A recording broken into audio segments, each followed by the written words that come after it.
This is Serious Drama, and a couple of topics for you. I guess, first of all, a lot of you guys have asked me what I received for Christmas. Received, little things here and there, but the main thing I received was an awesome computer slash desk chair that my wife surprised me with.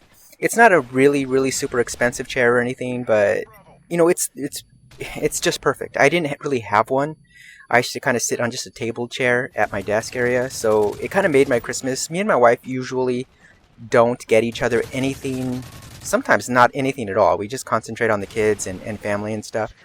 But she really surprised me, and it made it really cool because, like I say a lot, she doesn't really like me playing as much as I do. So for her to get me a chair to make my situation at my desk and in front of my computer and Xbox more comfortable meant a lot to me. So it was an awesome gift, and just typical, it's a thought that counts. Just her thinking that, hey, get on him a lot about playing, but I'm going to get him this, so at least he could be comfortable while I'm complaining behind his ear, which was pretty cool. Okay, topic number 1. Some things you just don't say. This is something I learned a long, long time ago, and I'm going to tell you how I learned it, and hopefully you can learn from it. I had a girlfriend back in college. Her name was Jill. We were with each other about a year or so. Long story short, I suspected she was cheating on me. I didn't have any hard evidence that she was doing it, but just little signs I would get every now and then. And it's hard to explain exactly, but you can kind of just feel it, like something's different. Instead of breaking up with her in a conventional way, I think I did that. I think we did have a discussion where we broke up. But that wasn't enough for me, right? What I did is I sat down at, it was at my apartment complex or whatever it was at the time, and wrote her a letter. And in this letter, I told her some of the most horrible things I could possibly think of. I don't know why I did it. I was just at that level of hurt where hurt and anger kind of join forces. And I mailed this letter off to her. Oh my goodness. I mean, to this day, it haunts me, the stuff that I wrote in that letter. Definitely, I hit her below the belt, and I said some things that were just god-awful. Anyway, fast forward a year or so. She called me. And she wanted to know how I was, and we talked, and she was pretty cool with me and stuff, Everything was, by that time, it was completely over. She had moved on with her life, I had moved on with mine. But she did tell me one thing. She's all, Randy, I cannot believe what you wrote in that letter. There's some things you just don't say. I mean, it just hurt me to hear her say that. Even thinking about it kind of bothers me to this day. She's all, it wasn't even what you said, Randy, but it was that you took the time to sit down, grab a sheet of paper and a pen, and write out all those nasty things. And that wasn't the end of it. You then got an envelope, put the paper in the envelope, licked a stamp, and put it in the mail. She goes, in all that time you had to do that, not at any point did you say to yourself, maybe this is not a nice thing to do. And it just made me feel so terrible. I mean, awful. She told me also that to this day she kept that letter.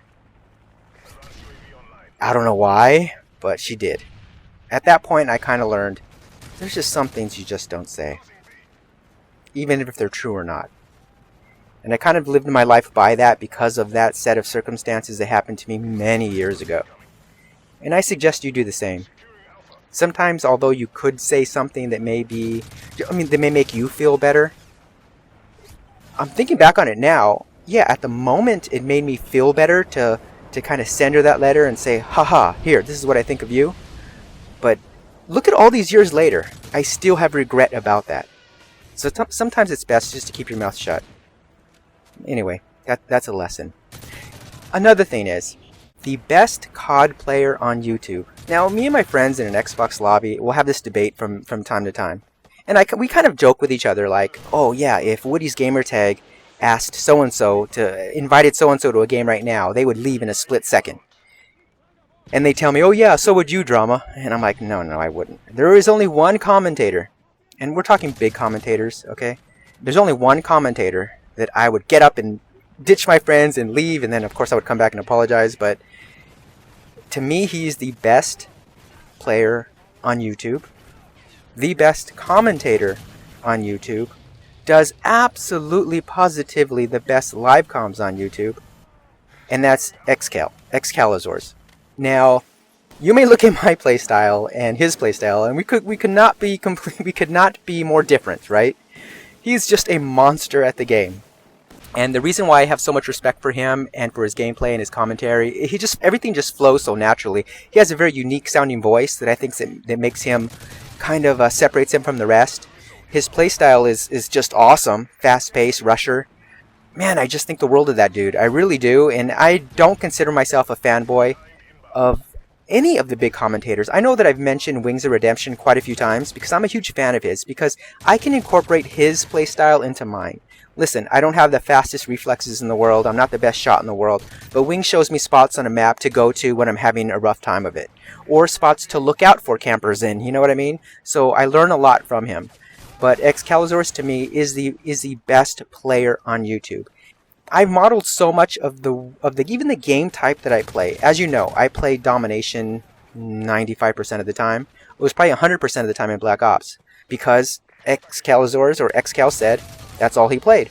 So I said to myself, okay, if that's all he plays, then that's fine with me to do that too. I don't have to switch it up. He also, to me, in my mind, made it cool to play the objective, right? Like, it amazes me how many kills he gets and how well he does while playing the objective. And that's super, super impressive to me. Super impressive to me. Just so many things I think he does right. There was recently I went to Onslaught's channel, and I guess he's doing a Road to Commander, and he was doing the Legends lobby, or I don't know what he called it, but he was playing with Wings and Woody and Only Use Me Blade and Xcal.